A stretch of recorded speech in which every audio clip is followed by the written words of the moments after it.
খুবই স্বাস্থ্যকর ব্রকলি দিয়েই আজ বানাবো দারুণ স্বাদের এই রেসিপি, যা হবে খুব কম তেল মশলা দিয়ে। প্রভার রান্নাঘরে আজ তোমাদের অনেক স্বাগত জানাই। তাহলে চলো শুরু করা যাক। এখানে নিয়ে নিয়েছি একটা মিডিয়াম সাইজের ব্রকলি, যেটা স্টেমটা আমি কেটে বাদ দিয়ে দিচ্ছি। এখানে ব্রকলিগুলো হাতে করেই আমি ছাড়িয়ে নেবো। এখানে ছুরি বা বটির কোনো প্রয়োজন পড়েনি, হাতে করেই ভালোভাবে ছাড়ানো হয়ে গেছে।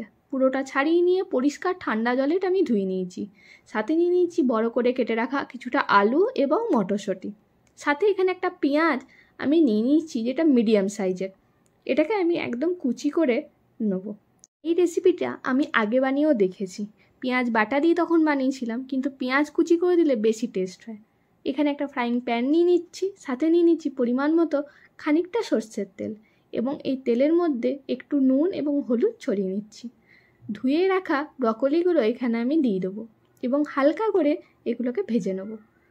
এটাকে আমি খুব কম আঁচে উল্টে পাল্টে কালার আসা অবধি হালকা করে এটাকে ভেজে নিচ্ছি।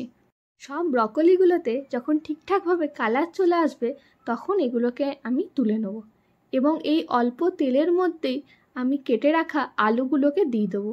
আলুগুলো দেওয়ার আগে আমি কোনো রকম নুন হলুদ মাখাইনি, যেহেতু তেলের মধ্যে আগেই আমি নুন হলুদ দিয়েছিলাম। আলুগুলো যখন হালকা একটু কালার চলে আসবে, তখন আমি এগুলো তুলে নেব। ওই ফ্রাইং প্যানেই বড় 1 চামচ তেল দিয়ে এবং অল্প পরিমাণে ঘি দিয়ে দিচ্ছি, যাতে গন্ধটা খুব ভালো আসে। সাথে দিচ্ছি সাদা জিরে, শুকনো লঙ্কা, তেজপাতা ও গোটা গরম মশলা, এবং আগে যে পেঁয়াজটা কুচিয়ে রেখেছিলাম সেই কুচানো বড় পেঁয়াজটা দিয়ে দিলাম। এখানে এটা ভালোভাবে ভেজে নেব। সাথে একটা মশলা রেডি করে নেব। 2টো কাঁচা লঙ্কা নিয়েছি, আদা নিয়েছি এবং নিয়েছি অর্ধেকটা টমেটো, যেটা বড় সাইজের ছিল, তার জন্য এখানে আমি অর্ধেক টমেটো ইউজ করছি। একই সাথে ওই মিক্সিতে আমি কিছু মশলা দিয়ে দেবো, যেমন জিরে গুঁড়ো, ধনে গুঁড়ো, হলুদ গুঁড়ো, গোলমরিচের গুঁড়ো এবং অল্প পরিমাণে লঙ্কা গুঁড়ো। এই মশলাটা আমি বেটে নিচ্ছি এবং পেঁয়াজটাও আমি ভালোভাবে ভাজা হয়ে এসছে এবং নরম হয়ে এসেছে। এখানে এর ওপর দিয়ে দেবো বেটে রাখা মশলাটা। এটাকে ভালোভাবে আমি এবার কষিয়ে নেব। যেহেতু তেল খুব অল্প আছে, তার জন্য এটা কম আছে আমি হালকাভাবে কষিয়ে নিচ্ছি। মশলা যখন ভালোভাবে কষানো হয়ে এসছে, এখন দিয়ে দেবো মটরশুঁটি এবং ভেজে রাখা আলু এবং ব্রকলি। সাথে দিয়ে দেবো পরিমাণ মতো নুন এবং অল্প পরিমাণে মিষ্টি। এই মশলার সাথেই ব্রকলি এবং আলুকে আমি আরও ভালোভাবে কষিয়ে নেব। এখানে আমি যে আলুটা ইউজ করছি সেটা খুব তাড়াতাড়ি নরম হয়ে যায়, তার জন্য এটাকে আমার আগে সেদ্ধ করার দরকার পড়েনি। তোমরা যদি চাও তো আলুটা খানিকটা ভাপিয়ে নিতে পারো। মশলার সাথে ভালোভাবে ব্রকলি, আলু ও মটরশুঁটিকে আমি মিশিয়ে নেব এবং দিয়ে দেবো এর উপরে পরিমাণ মতো জল।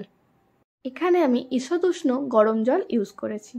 জলের সাথে ভালোভাবে মশলাটা মিশিয়ে নিয়ে এটাকে আমি ঢাকা চাপা দিয়ে মিনিট 10 হতে দিয়েছিলাম। গ্রেভিটা একটু গাঢ় হয়ে এলেই রেডি এই ব্রকলির দারুণ স্বাদের রেসিপি। বাড়িতে ব্রকলি আনলে অবশ্যই একবার ট্রাই করে দেখো। ভিডিওটা কেমন লাগলো একটা লাইক কমেন্ট করে জানিও, আর চ্যানেলটা সাবস্ক্রাইব করতে কিন্তু একদম ভুলো না। তাহলে দেখা হচ্ছে পরের কোনো ভিডিওতে অন্য কোনো একটা রেসিপি নিয়ে।